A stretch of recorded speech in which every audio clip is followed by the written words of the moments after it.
Hello everyone. मेरा नाम है तरुण।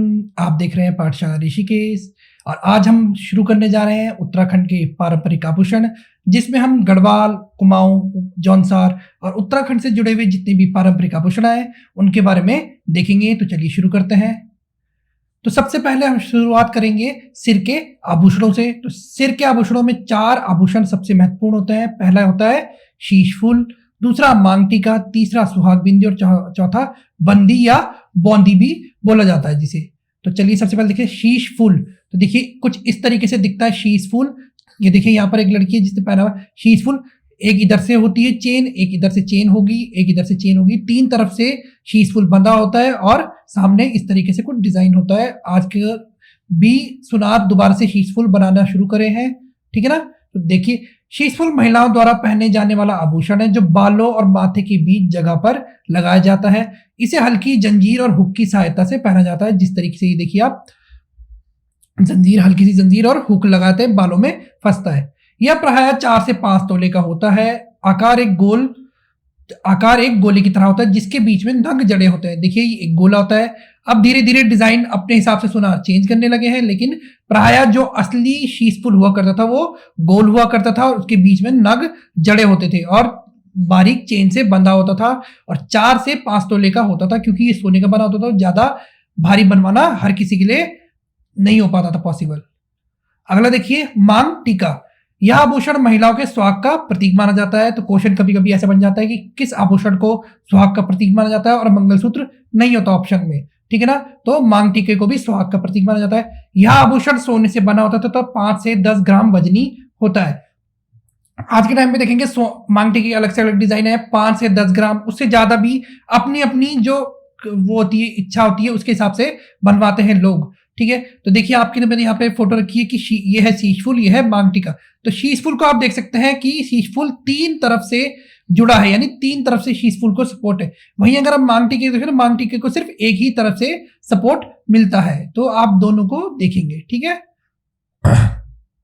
अगर देखिए सुहाग बिंदी, पहले हम इसके बारे में पढ़ेंगे।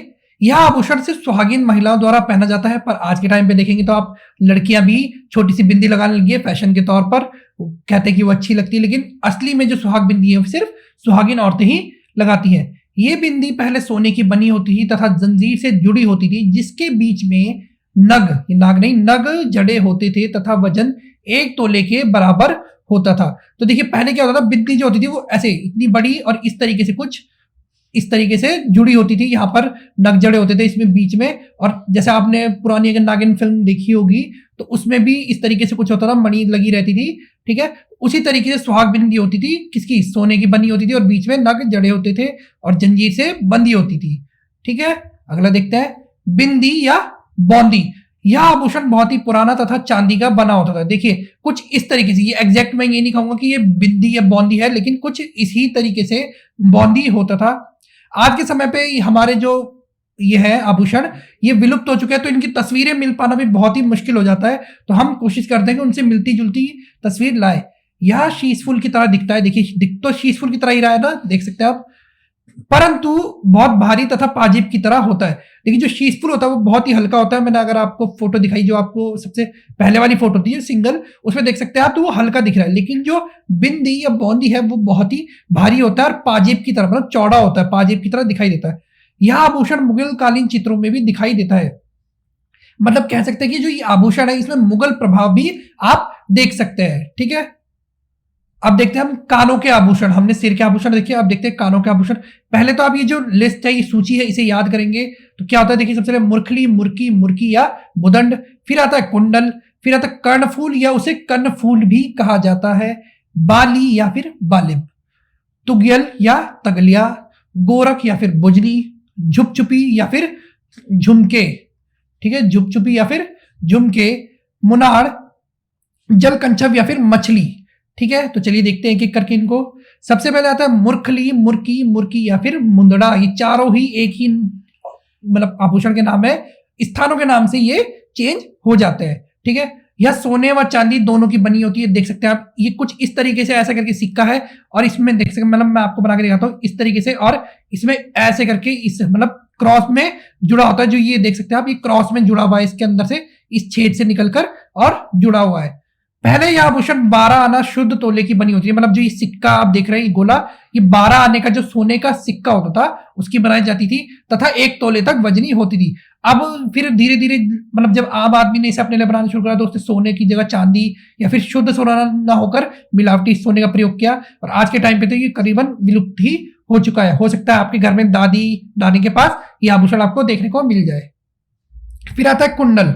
यह आभूषण चांदी या सोने का बना होता है। देखिए, सोने का भी हो सकता है, चांदी का भी हो सकता है, दोनों का हो सकता है। आप अपनी जो गुंजाइश है उसके हिसाब से आप इसे बनाते हैं। हाँ, हम अगर वैसे सोचते हैं तो कुंडल के बारे में क्या आती है कि कुंडल की अवधारणा, कुंडल कुछ ऐसा होगा, लेकिन अगर हम उत्तराखंड के हिसाब से देखें तो कुंडल ऐसा ये तो है ही, लेकिन साथ में कुछ इस तरीके का ये जो डिजाइन है ये भी होगा। इस आभूषण पर मोर या पुष्प के चित्र बने होते हैं। देखिए, मोर वाला तो है, पुष्प वाले की हमें इमेज नहीं मिल पाई तो हम ला नहीं पाए, लेकिन आप इमेजिन कर सकते हैं उसे। तो इस तरीके से कुछ होता था, कुंडल और कान में पहना जाता था। तो क्वेश्चन बन सकता है जिस तरीके से कि किस मतलब आभूषण में मोर या पुष्प की आकृति बनी होती थी, तो वो होगा कुंडल। अब देखिए, कर्णफूल या फिर इसे कर्णफूल भी बोलते हैं, यह चांद के आकार का बना होता है जो पूरी कान को ढक देता है। पूरे कान को ढक रहा है, देखिए आप देख सकते हैं ये पूरे कान को ही ढक रहा है। बहुत बार तो ये होता है कि इस तरीके से ऐसे कुछ ये पूरा एरिया भी ढक देता है, ये इस तरीके से पूरे एरिया को भी ढक देता है। यह आभूषण नीचे की ओर चौड़ा चौड़ा होगा, ये चौड़ा तथा ऊपर की ओर पतला होता है। ठीक है ना, मतलब नीचे देखिए यहां से आते आते ये चौड़ा हो जाता है, ऊपर क्या होता है, पतला होता है, नीचे आते आते चौड़ा हो जाता है। ठीक है, यह आभूषण कुमाऊं तथा जौनसार में अधिक प्रचलित एवं प्रसिद्ध है। यानी कुमाऊं और जौनसार का जो क्षेत्र है उसमें सबसे ज्यादा प्रचलित या बहुत ही जब मात्रा में प्रचलित क्या है, कर्णफूल। कुमाऊं में आप नृत्य जब होते हैं, कुमाऊं में या फिर जौनसार में जब नृत्य होते हैं तो उस समय भी महिलाएं कर्णफूल को बहुत ज्यादा धारण करती है। अब आता है देखिए तुगियल या तुगलय। ये सोने व चांदी से बनाया जाता है। ठीक है ना, अभी जो हमारे पास है ये सोने का, चांदी से भी बनता है तुगियल। यह आकार में गोल तथा चपटी पट्टी के आकार का होता है। देखिए, गोल और चपटी पट्टी है ये, जिसमें सफेद तथा लाल नगीने जड़े होते हैं। देखिए, आप सफेद नगीने तो आप ये देख ही सकते हैं, और लाल नगीने जड़े होते हैं। यह आभूषण कुमाऊं में सर्वाधिक प्रचलित है। कान में पहना जाता है, बहुत ही चपटा सा आकार होता है इसका, तुगियल का, एकदम सिक्के की तरह, ऐसा लगता है कि जैसे सिक्का कान में पहन रखा हो, उस तरीके से होता है। और कुछ इस तरह की इसमें डिजाइनिंग की जाती है सफेद और लाल नगीने से। इसको आप ध्यान रख सकते हैं, आपके लिए फोटो लाई गई है ताकि आप इनको अपने दिमाग में बिठाएं और याद रखें कि कौन सा आभूषण कैसा दिखता है और वो कहां पहना जाता है। अगला देखिए, गोरख या बुजनी। तो देखिए, ये इसके बारे में बहुत ज्यादा इंपॉर्टेंट है क्या, कि हम जितने भी आभूषणों की बात करेंगे सब महिलाओं की बात करेंगे, लेकिन ये एक ऐसा आभूषण है जो पुरुषों द्वारा पहना जाता है। तो देखिए, ये पुरुषों के द्वारा पहने जाने वाला सोने या चांदी से बना आभूषण है। मैंने फिर बोलूंगा कि हर कोई अपनी गुंजाइश के हिसाब से आभूषणों को बनवाता है। जिसकी गुंजाइश ज्यादा है सोने में, जिसकी गुंजाइश कम है वो चांदी में। यह आभूषण मुख्यतः दूल्हे द्वारा शादी में पहना जाता है।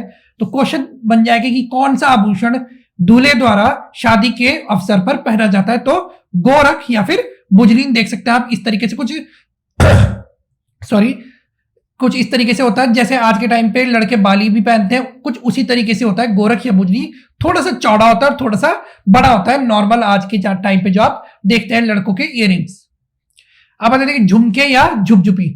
यह आभूषण जौनसार में अधिक प्रचलित है, या सोने तथा चांदी दोनों से बनाया जाता है। तो कुछ इस तरीके से होता है, देखिए तुगियल में इस तरीके से कुछ टंगा दिया, और ये क्या हो गया, झुमके या फिर झुपझुपी। जौनसार वाला जो क्षेत्र है वहां पर तो बहुत ही बड़े बड़े आकार के जो झुमके हैं वो पहने जाते हैं और बहुत ही प्रचलन में रहते हैं। अगला देखिए, मछली आभूषण। यह मछली के आकार का आभूषण है जो सोने या चांदी से बना होता है। वर्तमान में यह आभूषण लगभग लुप्त हो चुका है। हो सकता है आपकी जो दादी हो या आपकी जो परदादी नानी या उनसे भी बड़े कोई हो, उनके पास आपको ये देखने को मिल जाए, परंतु अब लगभग ये विलुप्ति की कगार पर पहुंच चुका है। लेकिन हमारे उत्तराखंड का पारंपरिक आभूषण है तो हमें सजोना चाहिए सजोना चाहिए इसको, और इसके लिए हमें प्रयास भी करने चाहिए।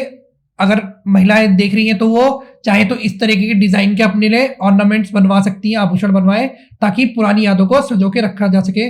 देख सकते हैं मछली के आकार का है और कुछ इस तरीके से यहाँ पे लटका हुआ है। ठीक है, अब आते हैं देखिए नाक के आभूषणों के बारे में। तो नाक में 3 तरह के मेन आभूषण मेन होते हैं, नथ या फिर नथुली या फिर नाथुली। फूल फुल्ली, फूली या फिर लॉन्ग, और एक आता है बुलाक। ठीक है, तो देखिए नथ या नथुली, यह गढ़वाल और कुमाऊं में सुहाग का प्रतीक मानी जाती है। तो अभी हमने पहले एक और देखा कि कौन सा था, मांगटिका, और अब एक और गहना आ गया कौन सा, नथुली, सुहाग का प्रतीक मानी जाती है। टिहरी की नथ अपने भार व सौंदर्य के लिए प्रसिद्ध है। अगर आप जाओगे तो मतलब सुनार पे अगर आप कभी जाए नथ बनाने के लिए, तो बोलता है टिहरी की नथ बनवा लीजिए, कि टिहरी की नथ बहुत ही भारी और बहुत ही सुंदर होती है देखने में, बहुत ही ज्यादा काश्तकारी का काम किया गया होता है, उसमें नगीने बहुत सारे लगे होते हैं, इस वजह से टिहरी की नथ ज्यादा प्रसिद्ध है। कई स्थानों में नथ को बेसर भी कहा जाता है। तो कई बार उसकी नथ और नथुली ना होके बेसर आ गया, कि बेसर शरीर के किस अंग में पहना जाता है, और बच्चे कंफ्यूज हो गए। तो आपको ये भी ध्यान रखना है, अपना नंबर 1 पक्का करवाना है। बेसर कहां पहना जाता है, नाक में।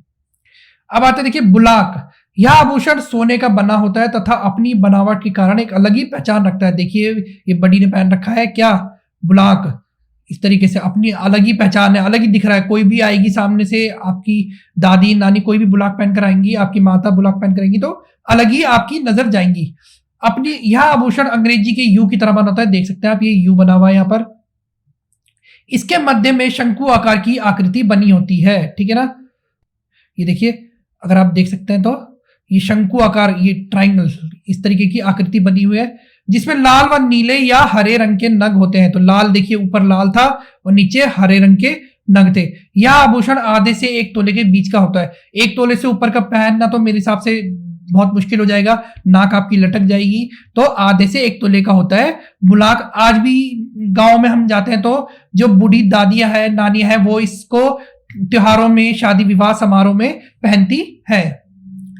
अब आता है फूल, कील या फिर फुल्ली, एक ही नाम है, फुल्ली, कील या फिर फुल्ली।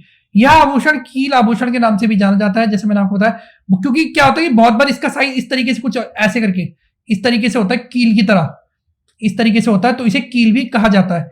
इसकी आभूषण की आकृति कील और लौंग की तरह होती है, इस वजह से इसे लौंग भी कहा जाता है। अगर आप सुनार पे जाते हैं तो मोस्टली आप क्या बोलते हैं कि एक लौंग दिखा दीजिए, लौंग दे दीजिए।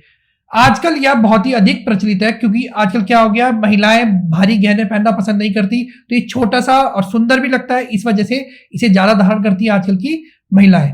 ठीक है, चलिए आज के लिए बस इतना ही। बाकी के जो आभूषण है वो हम अपने अगले पार्ट में डिस्कस करेंगे। अगर वीडियो पसंद आई तो वीडियो को लाइक कीजिए, चैनल को सब्सक्राइब कीजिए, बेल आइकन जरूर दबाइए, ताकि हमारी वीडियो की नोटिफिकेशन आप तक पहुंचती रहे। आप हमें इन सब फेसबुक, इंस्टाग्राम और टेलीग्राम पर भी फॉलो कर सकते हैं। धन्यवाद।